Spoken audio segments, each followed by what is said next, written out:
Not every journey carries hope. Some journeys are driven by hunger, by instinct, and by survival. Across the African savanna, nearly 2 million wildebeest begin a journey of almost 900 miles, an endless cycle between life and death.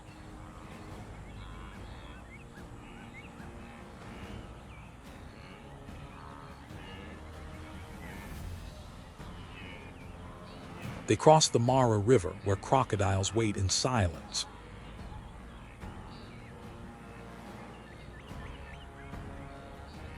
They pass through sun-scorched grasslands, where predators hide in every low bush.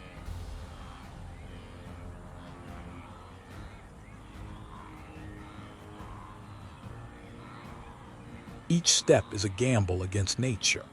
Every year, around 250,000 individuals are left behind. But they do not stop, and they do not turn back.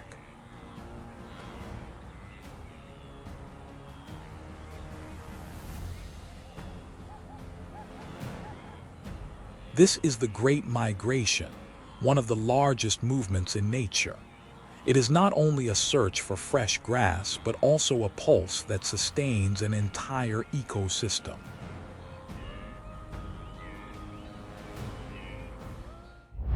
Serengeti to Masai Mara, the Great Migration, nature's ultimate drama. When the first rains return to the Ndudu region,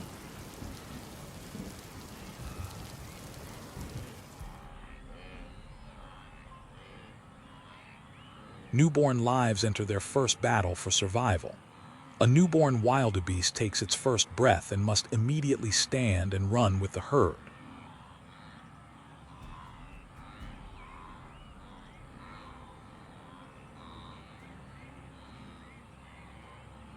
In this wild landscape, even a 1-second delay can mean death. Lions, always watching from the edges of the herd, wait for the smallest sign of weakness before launching a fatal strike.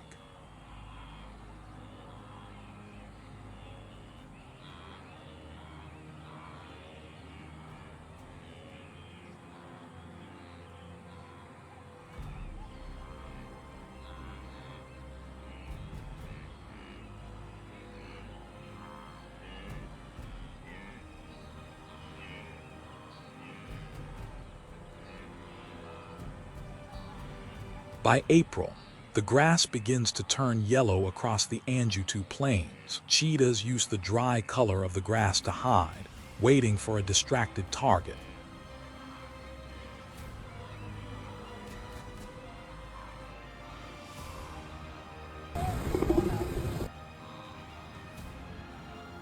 Speed is their only weapon. A single, precise sprint can end the chase in seconds.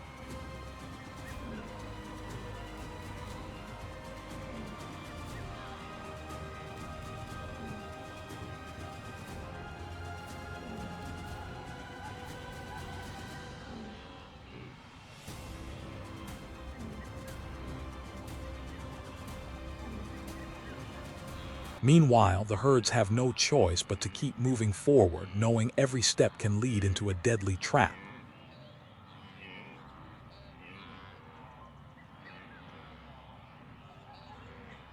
By May, the Gazelle River turns from clear to cloudy, stirred by thousands of hooves. Beneath the still surface, Nile crocodiles remain motionless. They do not need to chase. They only wait. One powerful strike from below is enough to disorient any prey and drag it under.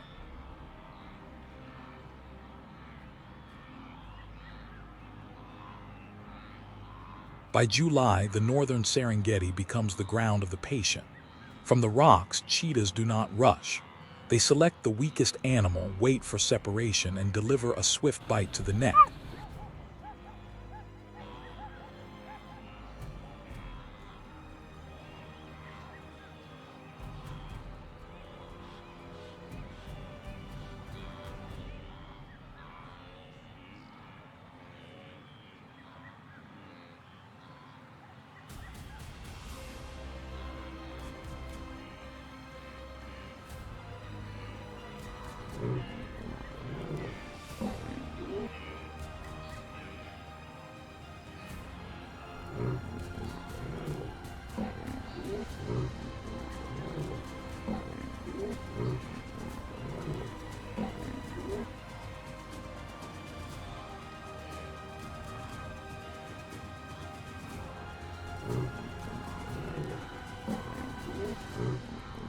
The rest of the herd watches, silent without turning back. Hesitation is paid for with life.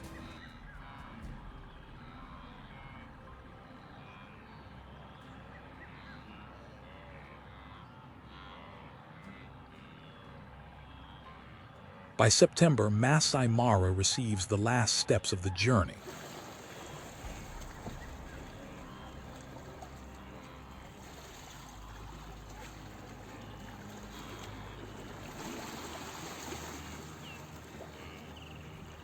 The Mara River roars, sweeping away the exhausted, the injured, and the lost. But some survive, not because they are stronger, but because they never stop.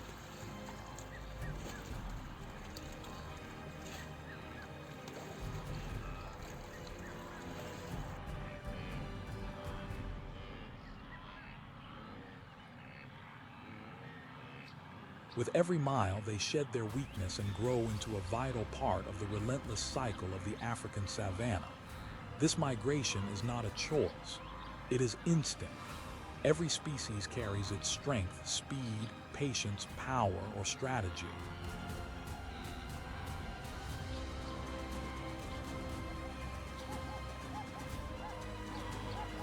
But every species also carries its weakness, inexperience, isolation, or simply bad luck.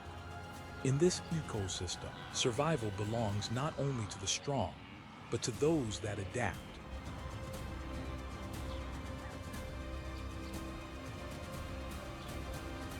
The Great Migration of Wildebeest begins on some of the oldest rock formations on the planet, the foundation of the Serengeti ecosystem. This ancient bedrock has existed for more than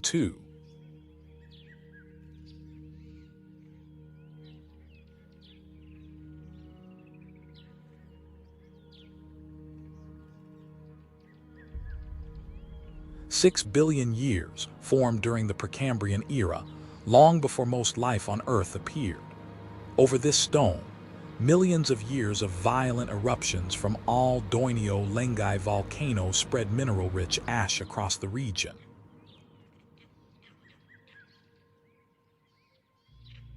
While destructive during eruption, the ash became a key element for life after it settled. Minerals from the ash mixed with basalt soil, creating fertile plains where low grasses grow densely.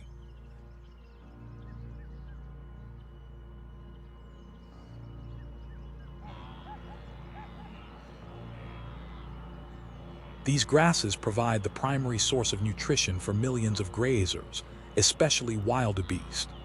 This abundance created a biological cycle centered on the essentials: grass, water, and breeding grounds. More than 3 million wildebeest, joined by hundreds of thousands of zebras and Thompson's gazelles,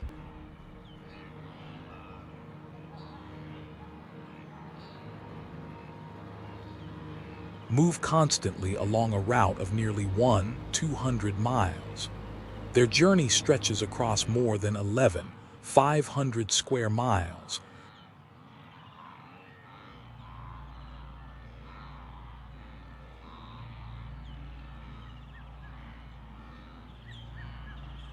From Serengeti in Tanzania to Masai Mara in Kenya. This is not random flight. It is a strategic response to the changes in weather and resources.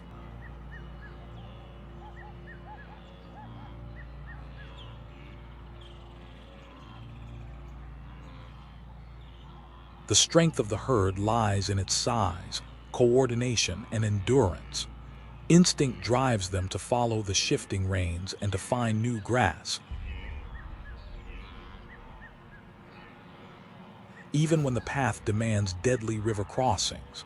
But their numbers are also their weakness. When they cross rivers or squeeze through narrow paths, they become easy targets for crocodiles and other predators.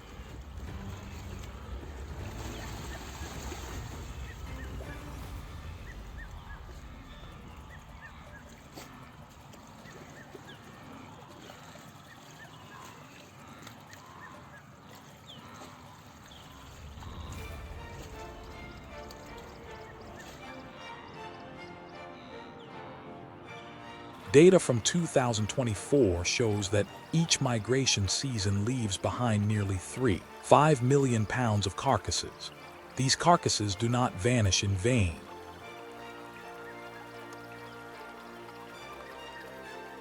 They become a major source of nutrients for aquatic systems. Levels of phosphorus, carbon, and nitrogen rise sharply in the rivers.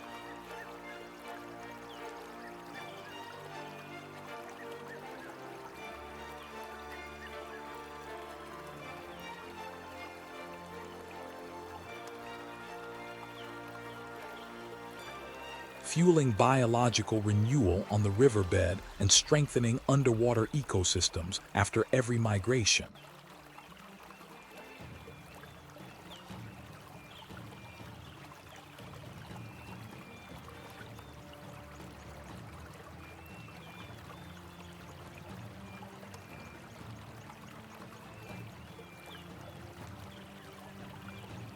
The wildebeest do not migrate for their own survival alone.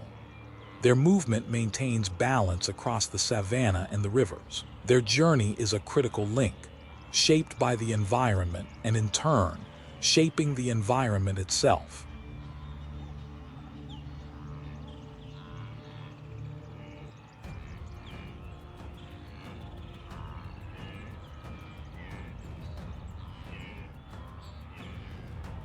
From December to March, early seasonal rains transform the southern Serengeti.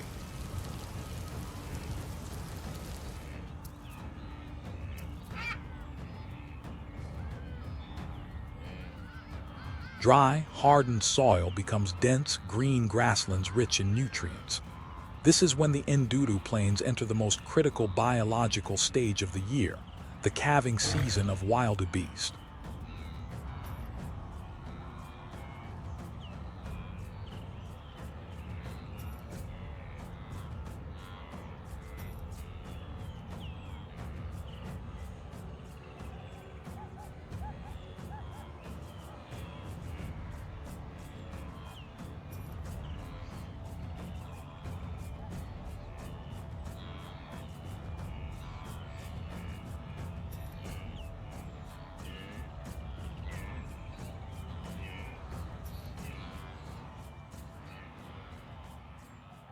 Unlike other regions of the Serengeti with rugged terrain and scattered shrubs, Ndudu is an open, flat plain with few obstacles. This openness allows grazers, especially wildebeest, to detect predators from a distance and protect their calves more effectively.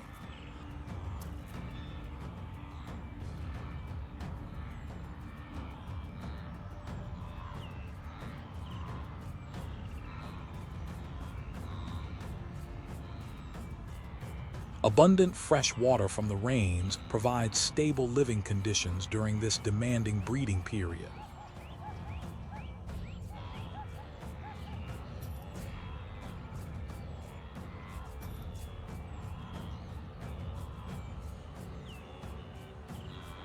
Amid the grasses are strips of mature acacia woodland. These woodlands serve as habitat for fruit-eating birds, elephants, giraffes, and other migratory species.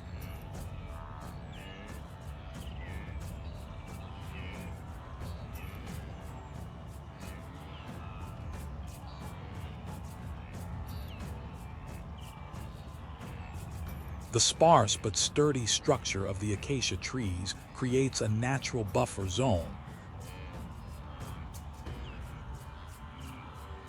between the open grassland and high-risk predator areas.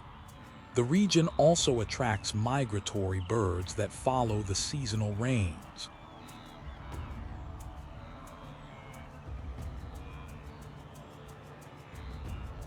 Across the savanna, ancient granite outcrops called kopjes rise as natural observation platforms.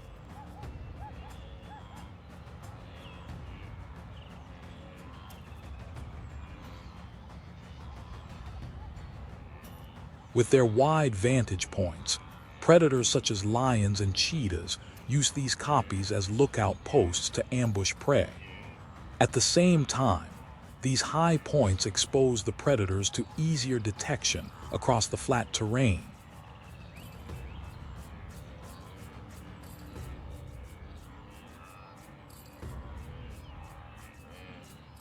This creates a temporary balance between predator and prey during the concentrated birthing season.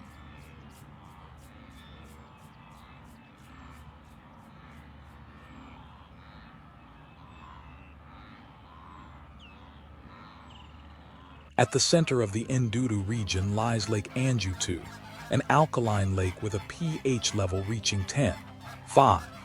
Despite its harsh conditions, the lake supports the growth of cyanobacteria, the primary food source for lesser flamingos.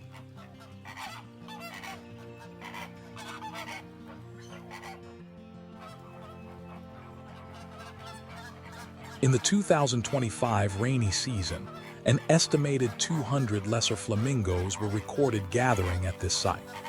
This species tolerates alkaline water, high temperatures, and saline conditions due to specialized leg structures.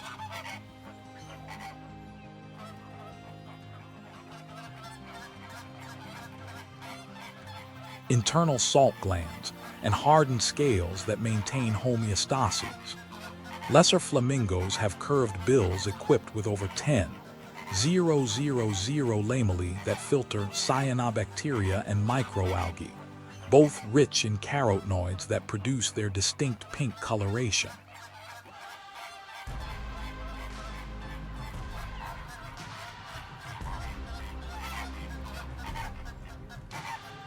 They can filter water up to 20 times per second, demonstrating a highly efficient biological adaptation within a limited resource ecosystem.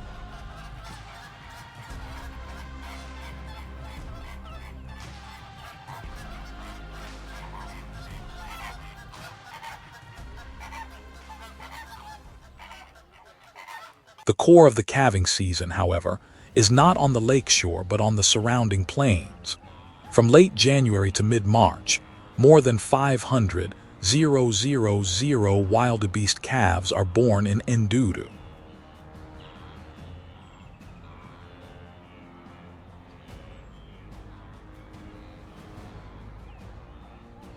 In less than 3 weeks, the density of newborns on the plains rises sharply, creating intense ecological pressure across the entire food chain.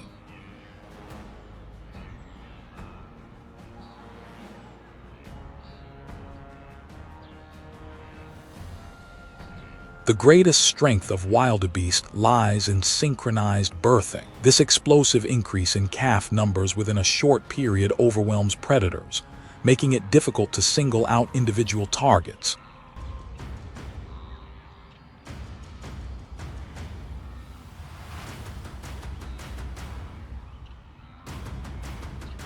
This strategy significantly improves calf survival rates, even under constant risk from cheetahs, hyenas, and lions. However, the weakness is clear.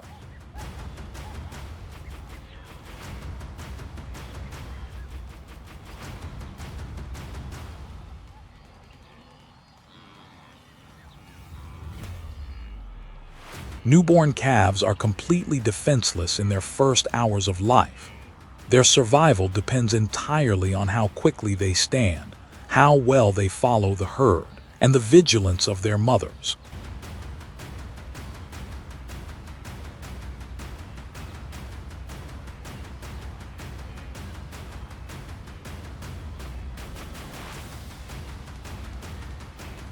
A delay of even a few minutes can result in death. The flat terrain offers an advantage in spotting danger early, but it does not eliminate the risk of ambush or sudden attack.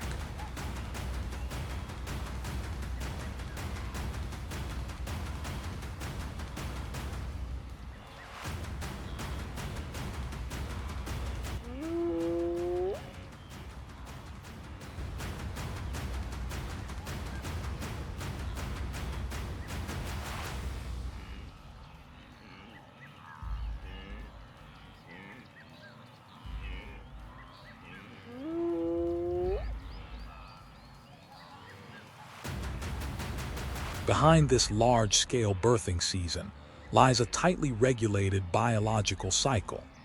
Pregnancy in female wildebeest begins in October of the previous year, triggered by longer daylight hours and the first growth of young grass.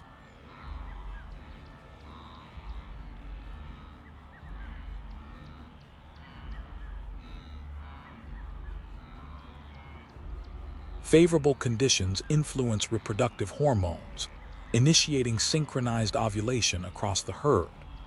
This is an evolutionary strategy that optimizes the timing of birth to align with food availability, climate conditions, and calf protection.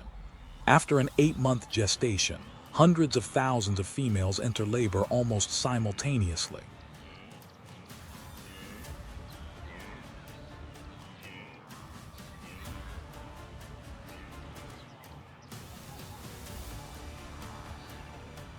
This turns Endudu into a temporary center of life, where the biological cycle restarts and continues.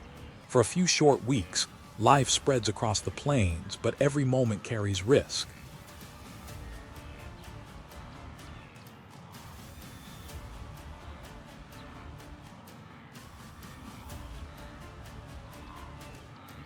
Any calf that is weak, slow, or born prematurely faces immediate danger. Natural selection occurs every hour and every minute, without pause or exception. This process maintains stability, regeneration, and evolutionary efficiency within the Endudu ecosystem, refined over millions of years.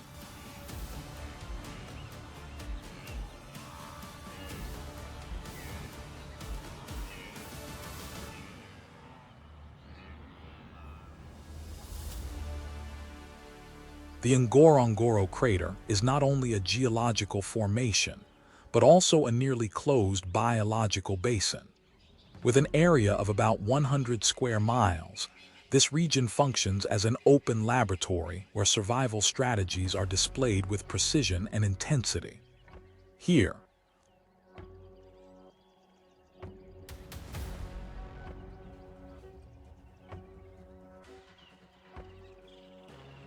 lions hold the top position in the food chain, not because of superior speed or strength, but because of organization and calculated hunting strategies. Lion density in this area is among the highest ever recorded in the wild.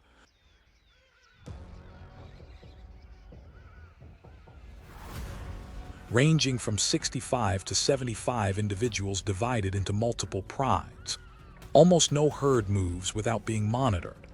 In this year-round ecosystem, which does not rely on migratory herds, grazers such as zebras, buffalo, and antelopes remain consistent prey.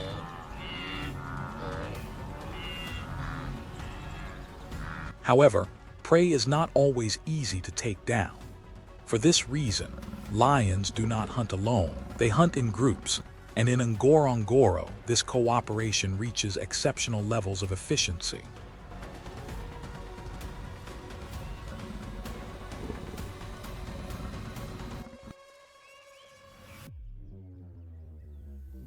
Lions do not pursue prey over long distances. Their limited stamina forces them to approach silently, moving carefully until they are only a few dozen yards away.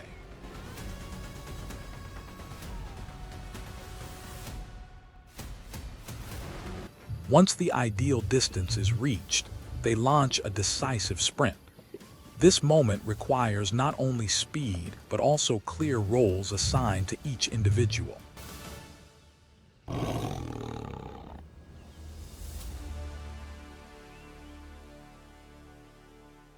In a typical hunt, lionesses divide into 3 main groups.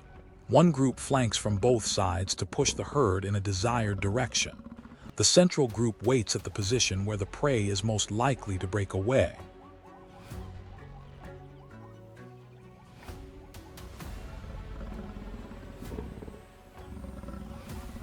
A trailing group stays behind to guard against unexpected changes. The ability to predict movement in chaotic conditions is one of their key strengths. Each coordinated attack is not random.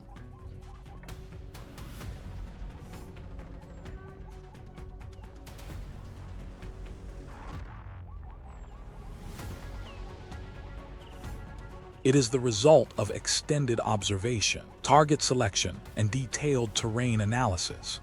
Their strategy focuses on the most vulnerable individuals, young animals recently separated from the herd, nursing mothers, or older, weakened prey.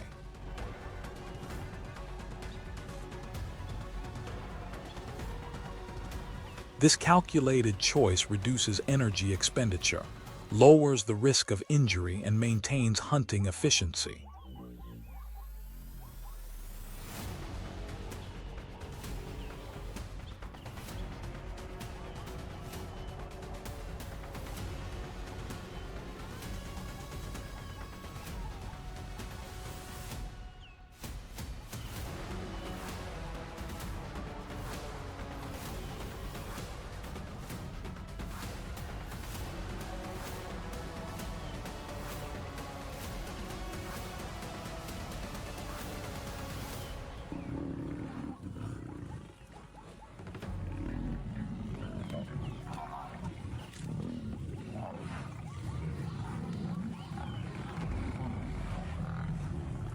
The social structure of lions is one of the most tightly bonded systems among large predators. Lionesses within the same pride often give birth around the same period.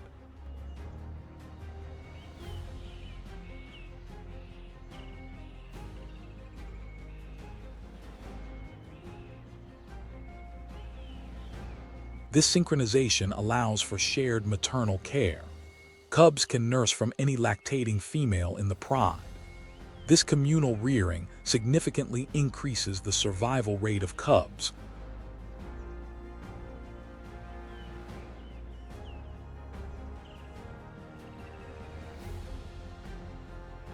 A highly effective biological adaptation in an environment filled with risks. Lion cubs are born with faint spots on their coats that help with camouflage during their first months of life. As they grow, the spots gradually disappear.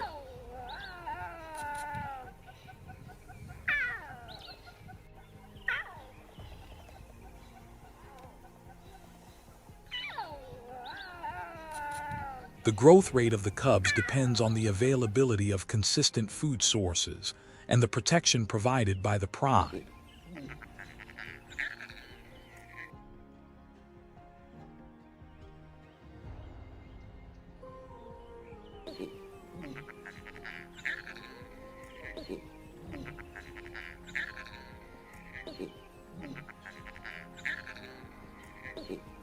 Cubs that fail to keep pace with growth demands are quickly left behind. Lions play an irreplaceable role in the Ngorongoro ecosystem. As apex predators, they regulate populations of large herbivores.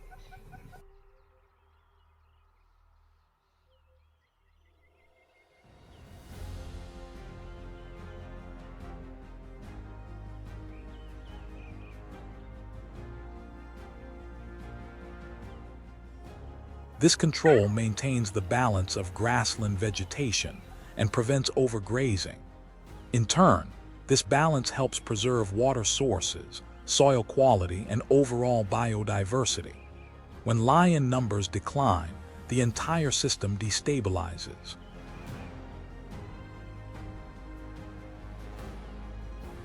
Uncontrolled increases in species such as antelopes or buffalo lead to severe vegetation depletion, triggering cascading effects throughout the ecosystem.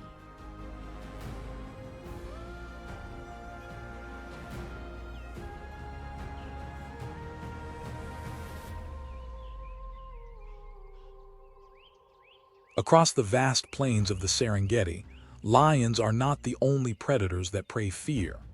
Spotted hyenas, long associated with scavenging, possess advanced hunting skills and a complex social structure equal to that of any African predator.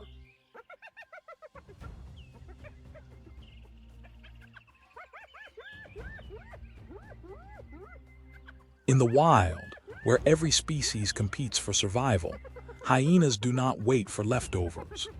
They actively hunt their prey, from large wildebeest and strong zebras to young hippos. Research shows that 60 to 95% of their daily food intake comes from animals they hunt themselves.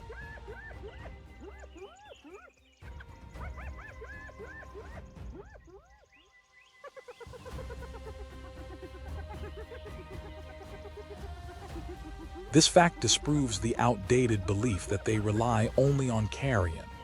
Unlike the swift and explosive attacks of lions, hyenas rely on endurance hunting.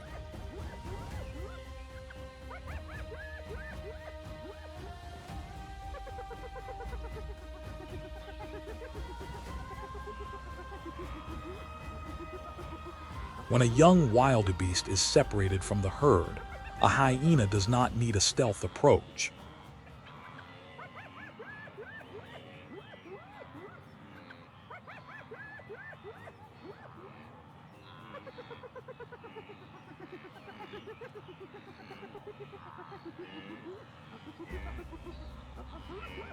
It maintains steady pursuit, using time to exhaust its prey.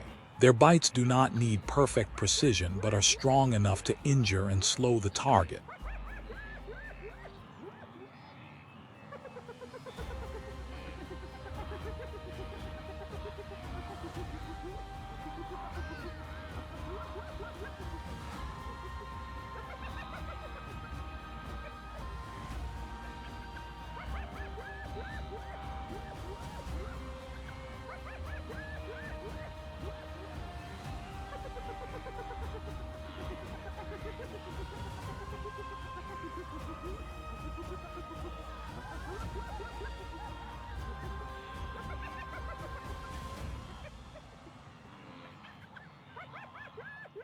The primary advantage of spotted hyenas lies in their social structure. In the Ngorongoro crater, where hyena density ranks among the highest in Africa, the population can reach nearly 500 individuals within an area of less than 15 square miles.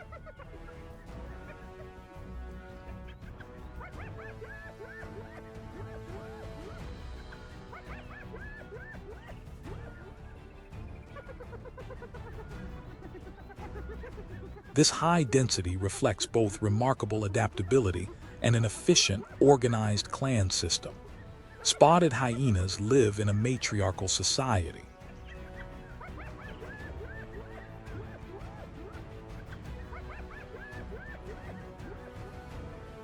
Females are larger, stronger, and dominant in every aspect of clan life. Hierarchy is strict. Even the strongest males cannot outrank the lowest-ranking female. Power in the clan is inherited and passed from mothers to their daughters.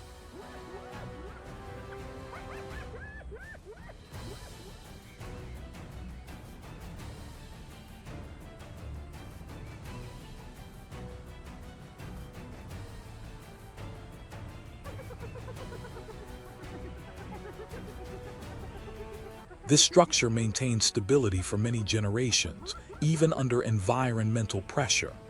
During a typical hunt, hyenas do not stalk prey like leopards or ambush like lions. They depend on stamina. A group of 3 to 5 individuals quietly forms a coordinated formation and begins the chase. Once the target is chosen, they pursue it relentlessly, sometimes over distances of up to 3 miles.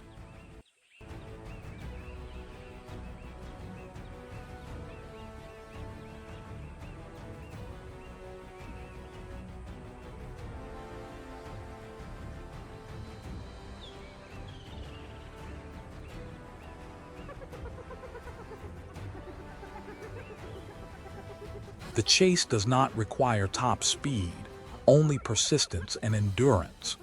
When the prey becomes exhausted, the group closes in and delivers a precise, coordinated kill.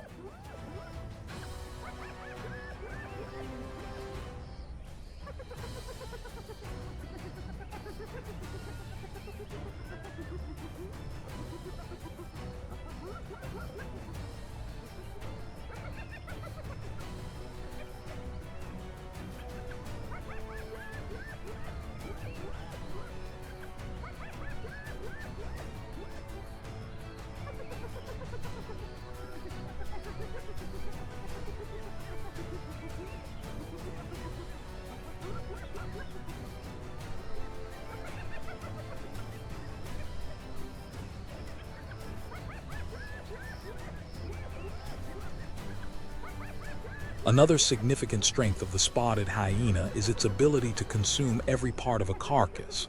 They do not stop at meat. They crush bones, hooves, and even teeth. Their bite force, reaching up to 400–500 newtons, allows them to process parts that most predators leave behind. Their strong digestive system and highly acidic stomachs extract nutrients from nearly the entire biomass.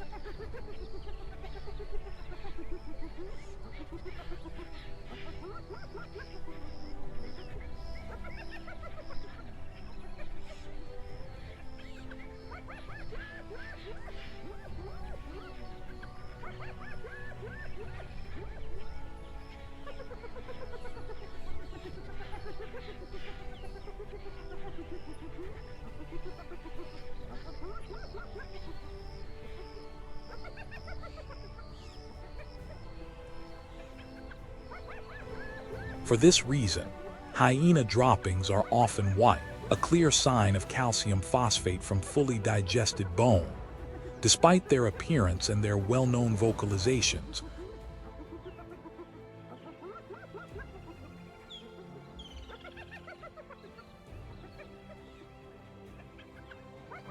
spotted hyenas are more closely related to cats than dogs. They belong to the suborder Feliformia, sharing evolutionary lineage with leopards, civets, and mongooses. Their skull structure, dentition, and other anatomical features reveal strong similarities with felines.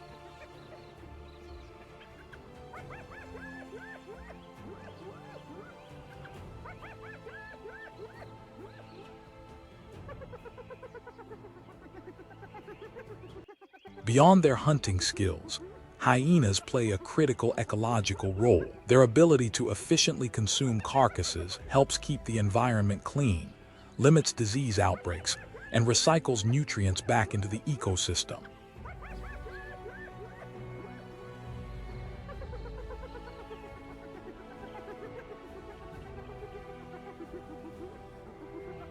When grazing herds such as wildebeest, buffalo, and zebras move seasonally, hyenas remain constant, acting as an irreplaceable natural processing system.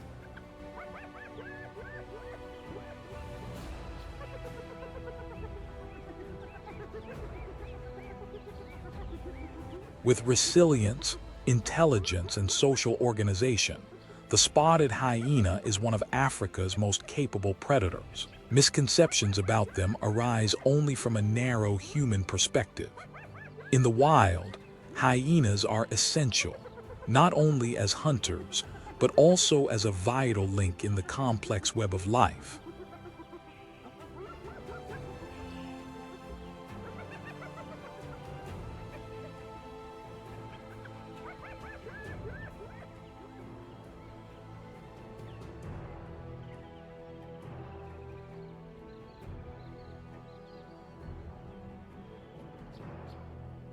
In the Ngorongoro crater, one of Africa's most unique closed ecosystems, animal carcasses are present almost year-round. Among them, hooded vultures are the most consistent scavengers. They do not have the massive size of white-backed or lappet-faced vultures. Instead, this small species carries a key advantage that many other scavengers lack: an exceptionally sharp sense of smell.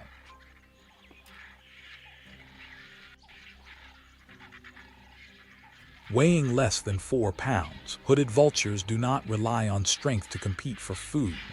They locate carcasses before most other scavenger species by using their highly developed sense of smell, a rare trait among Old World vultures.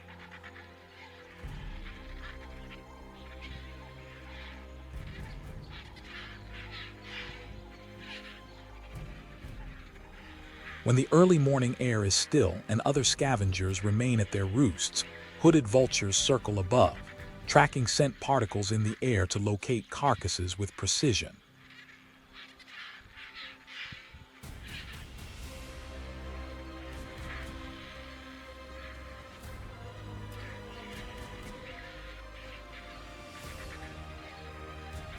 They often arrive earlier than larger vultures and are the last to leave. Their slender, sharp, and flexible bills allow them to feed on remains that larger scavengers cannot reach.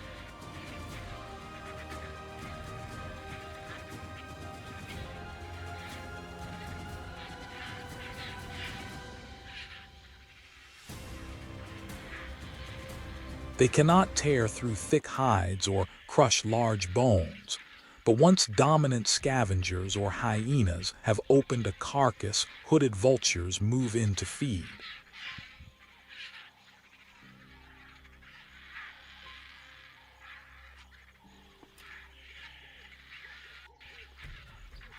They search through skull cavities and between bones to extract soft tissues, eyes, and traces of brain matter. Most scavengers leave these remains untouched, but for hooded vultures, this is a primary food source.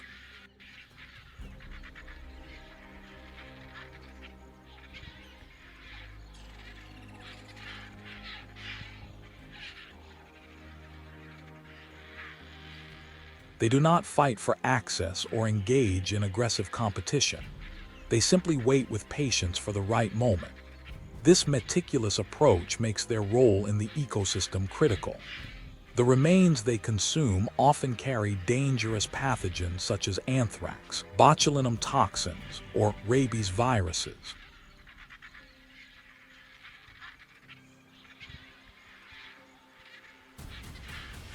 If left to decay, these remains can become sources of disease in the hot, humid environment where bacteria and viruses multiply rapidly.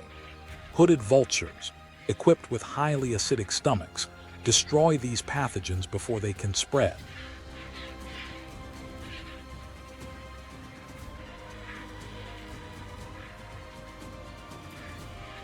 By doing so, they serve as a biological barrier that prevents disease transmission among wild species and even to humans.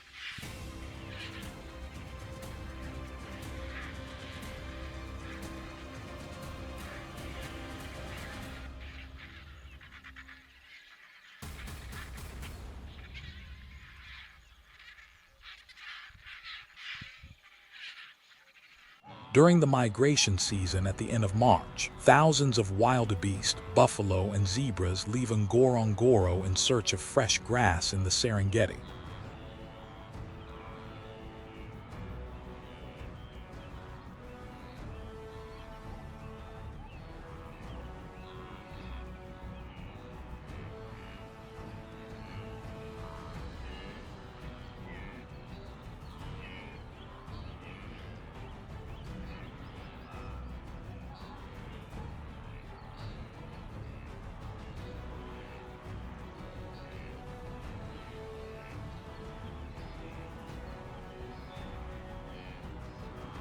Predators follow the herds, but hooded vultures stay behind. They continue to process what remains after the hunting season. They do not need to migrate or follow the herds.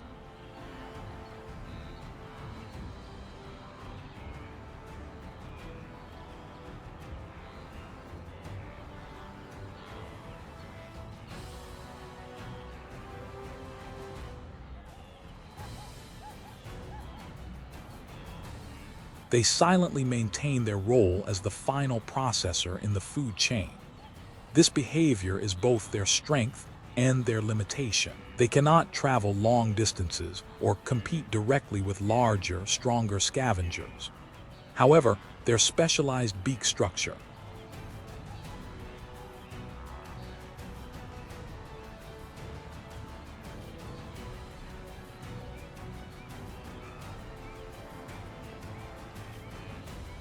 acute sense of smell, and unique ecological roles secure their position as the final, irreplaceable link in the savanna's ecological cycle.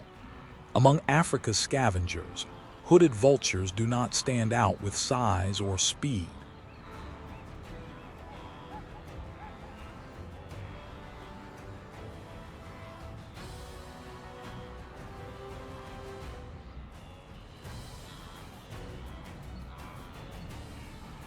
They do not display the dramatic scenes of high-speed chases, but their quiet efficiency in cleaning every trace of a carcass makes them the final cleanup force. completing the cycle of life before nature begins its renewal.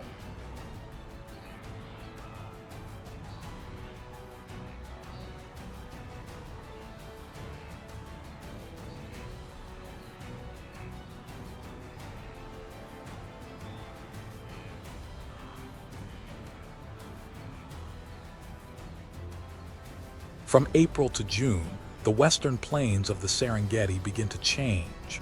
The rains retreat, and the green grasses turn into dry, yellow vegetation. Humidity drops sharply, and water sources dry up quickly. This harsh period signals the beginning of one of the greatest journeys in the natural world, the migration of more than 2 million grazers.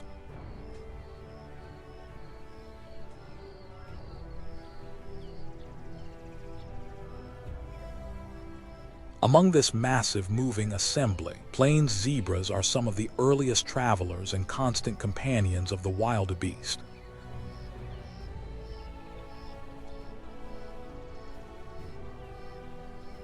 The most striking feature of the zebra is its black and white striped coat.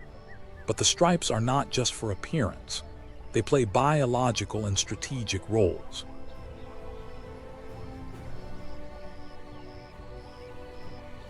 Each zebra has a unique stripe pattern, as distinct as a living fingerprint. This unique pattern allows zebras to recognize one another even in herds of hundreds of thousands of individuals moving together. When they travel in groups,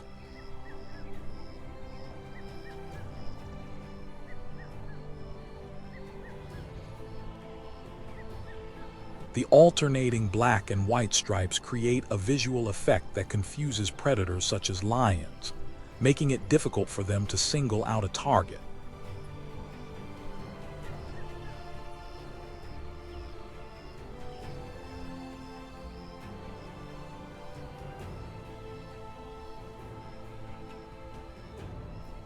Beneath that patterned coat is a body built for endurance.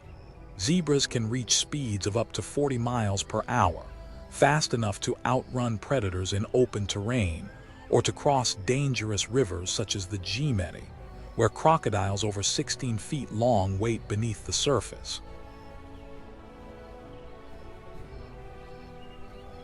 But speed is only one part of their advantage. Zebras have adapted to feed on a wide variety of grasses. While many grazers select only tender, fresh shoots, zebras consume the tougher, drier upper layers of grass first.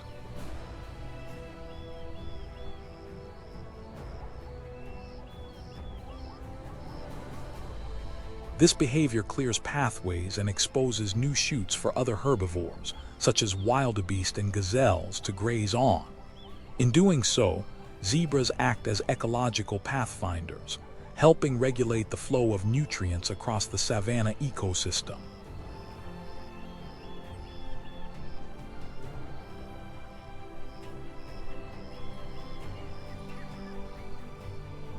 Although they migrate every year, zebras do not navigate by short-term instinct. They follow routes established by generations before them. Satellite tracking data from 2024 recorded more than 250,000 zebras traveling hundreds of miles from the western Serengeti to the Masai Mara in Kenya.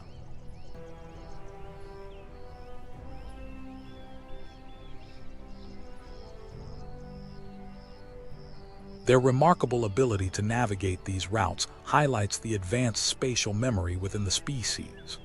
The hippocampus in a zebra's brain, the region that manages spatial memory, is highly developed.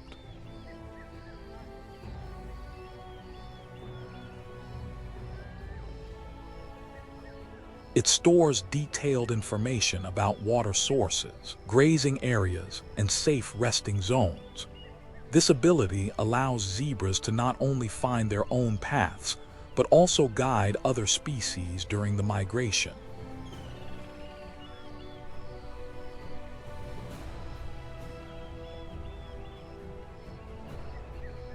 In the complex sequence of movements across varied terrain and shifting climates, zebras lead the way. When they move, the wildebeest quickly follow, not only because the path has been cleared but also because zebras carry vital information: where food remains, where the last water sources can be found, and which areas are safe for rest.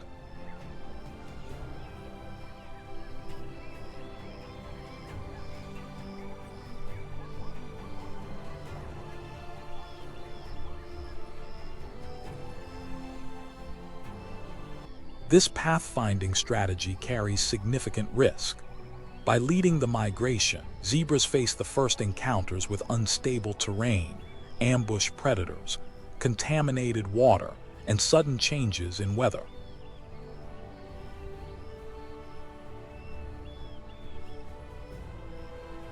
Not every individual survives the journey, but their role at the forefront maintains order and stability in the migration.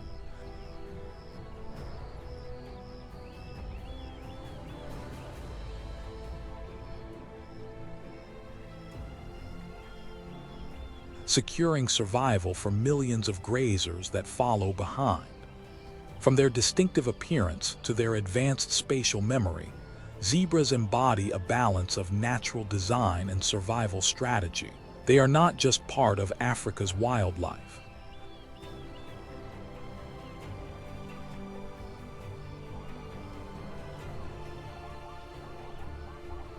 They are key agents shaping the rhythm of life across the vast savanna.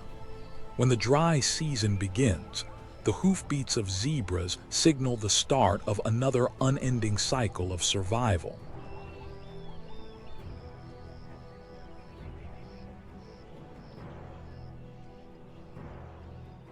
When the Serengeti grasslands turn golden, signaling the approach of the dry season, millions of hooves begin the migration.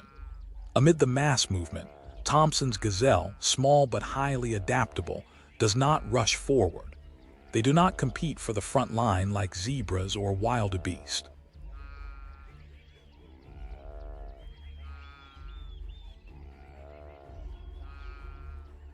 They wait for the right moment, choosing safer positions on the edges where risk is lower but survival remains possible. Weighing only 45 to 65 pounds, the Thomson's gazelle ranks among the fastest runners of the plains.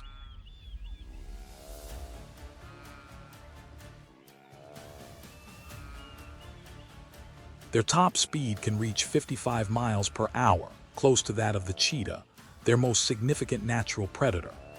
Their advantage, however, is not only straight-line speed, but also their ability to change direction rapidly, thanks to their small, sharp, and lightweight hooves.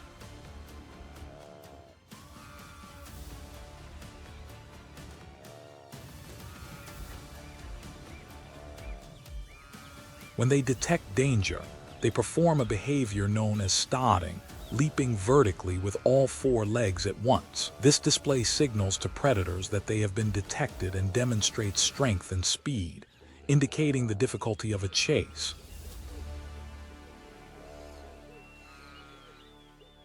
Cheetahs often avoid these strong, alert individuals and instead target weaker or distracted animals.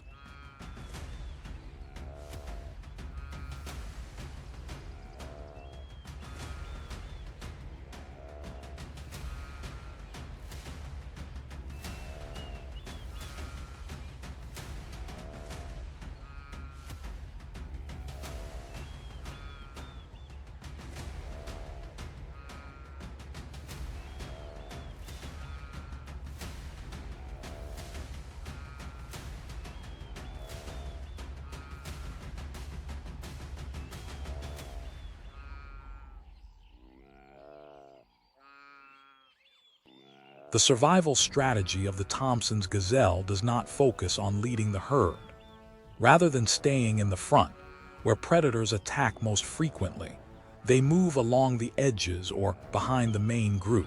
This is not a sign of weakness but a deliberate risk avoidance tactic.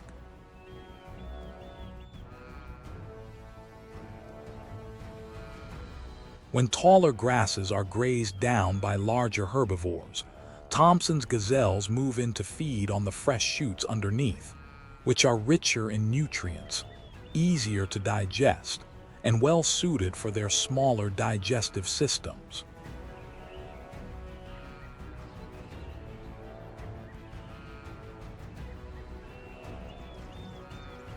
This strategy conserves energy, reduces competition, and avoids direct confrontations with predators. However, staying behind carries its own risks.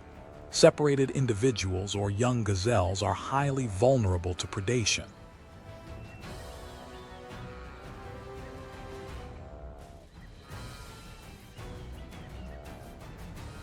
In the Serengeti food chain, Thompson's gazelles play a dual role. They help regulate vegetation density and also serve as a primary food source for cheetahs. During the intense heat of the dry season, when humidity drops and the grasses turn brittle, predator-prey chases intensify.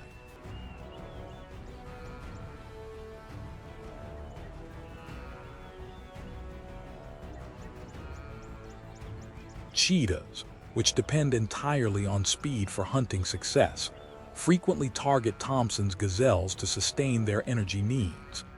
This constant interaction between two of the fastest species on the savanna highlights extreme survival adaptations on both sides. Despite their small size, Thompson's gazelles play a critical role in maintaining ecological balance. They do not lead the migration and do not draw attention, yet every step they take supports the continuous cycle of survival across the plains.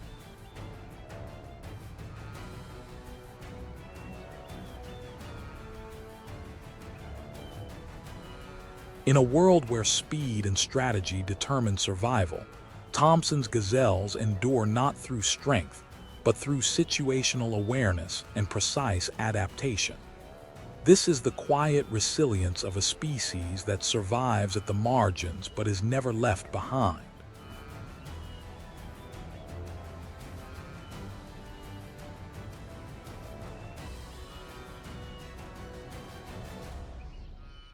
In the wide grasslands of the Serengeti, among powerful predators, the cheetah hunts without a pride and without ambush strategies.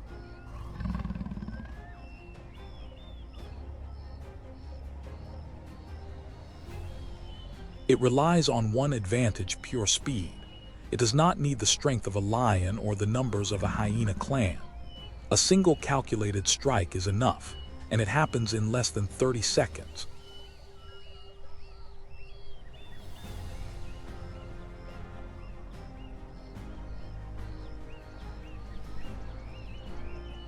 Unlike social predators, cheetahs live solitary lives.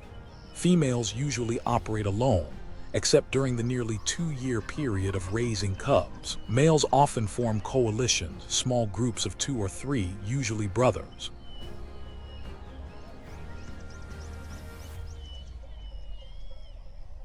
These alliances help secure territories, improve hunting success, and increase access to mates. Solitary males, in contrast, face disadvantages, including constant territorial challenges, difficulty defending hunting grounds, and shorter lifespans due to a lack of cooperative support.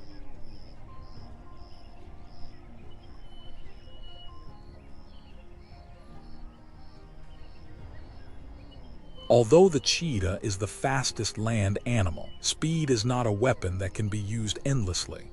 Each hunt is a time-limited sprint. A cheetah can only maintain top speed for about 20 to 30 seconds. Beyond that, body temperature rises rapidly, the heart rate spikes, and the animal must stop to recover. If the chase fails, it cannot immediately attempt another hunt like lions or hyenas can.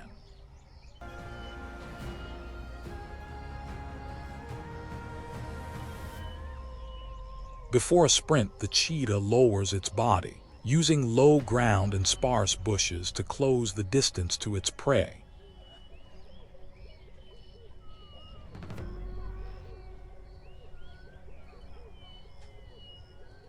Distinct black tear lines running from the eyes to the mouth help reduce glare and enhance focus.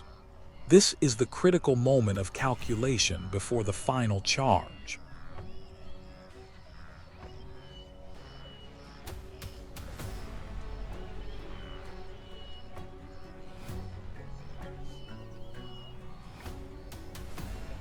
At about 200 feet from the target, the cheetah explodes forward.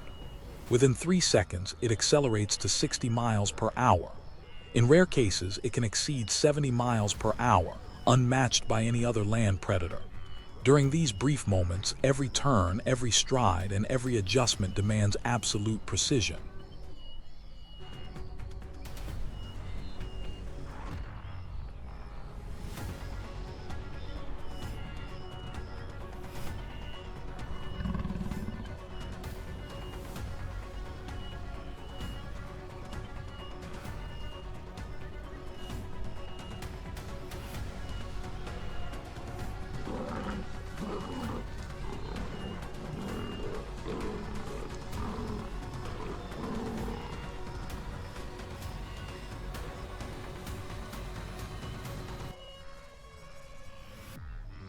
The prey, whether a gazelle or a hare, needs only a single mistake to be caught. But a successful kill is not the end of the challenge. After the sprint, the cheetah is exhausted.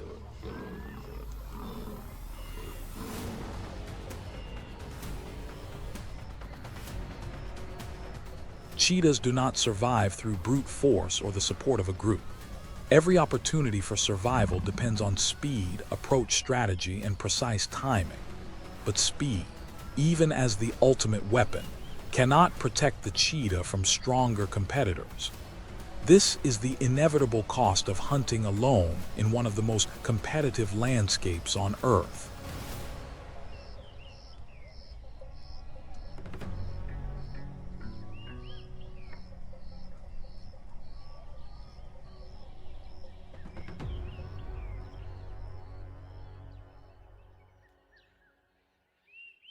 The Great Migration is more than the massive movement of 5 million wildebeest.